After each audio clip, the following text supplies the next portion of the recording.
They walked away dusting their hands off, satisfied with their work.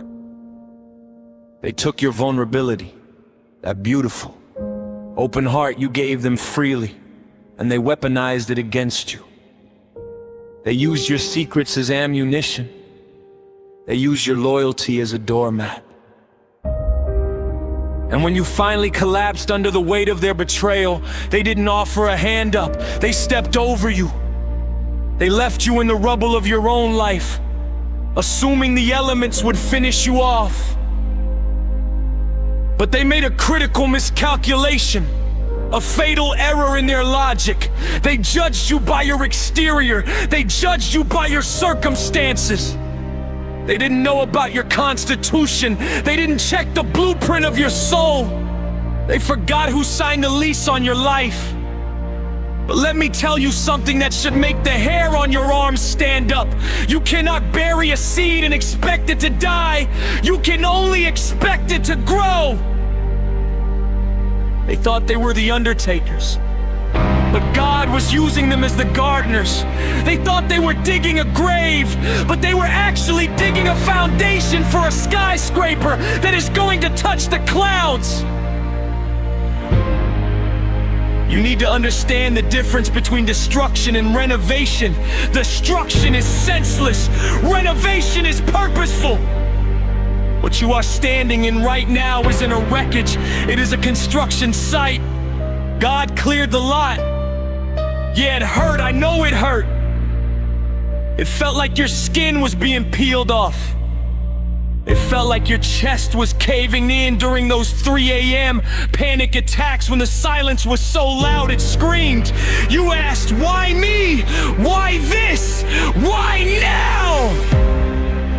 Here is the answer you've been waiting for. You were too small for where you are going. The life you had, the friends you had, the mindset you had. It was too small for the destiny that is about to drop on your shoulders. You were trying to put a jet engine inside a bicycle, and God said, no, I love you too much to let you stay average. So he had to strip it down. He had to allow the theft, allow the heartbreak, allow the layoff, allow the slander. He had to clear the room so he could bring in the heavy machinery. You see, greatness is a lonely process. You can't take everyone with you. You were holding on to people who were anchors, thinking they were engines. You were holding on to habits that were chains, thinking they were safety nets. So God broke your grip.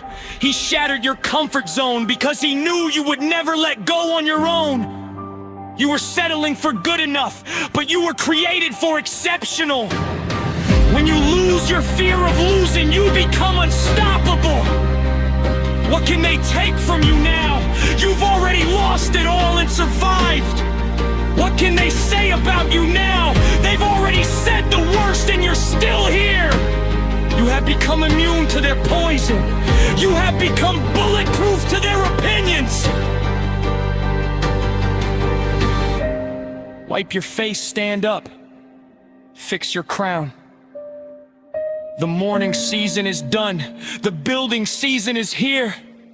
You are the architect of the aftermath. You are the master of the rebuild. And this time, you aren't building with wood and hay that burns up.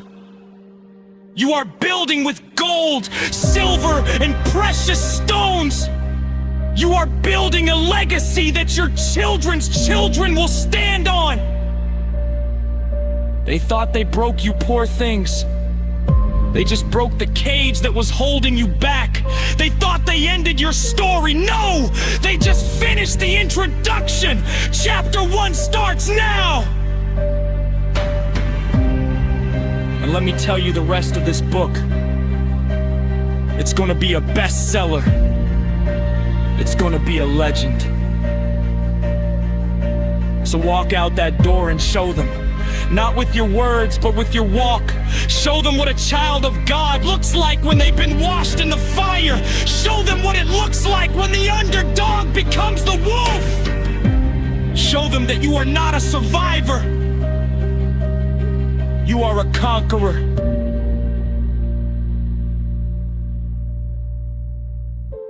This is your time. This is your turn. The silence is over.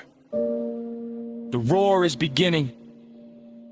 Go out there and be the storm they never saw coming. Go out there and be the undeniable, unshakable, unbreakable force of nature you were created to be. They said it was the end. God said, watch this.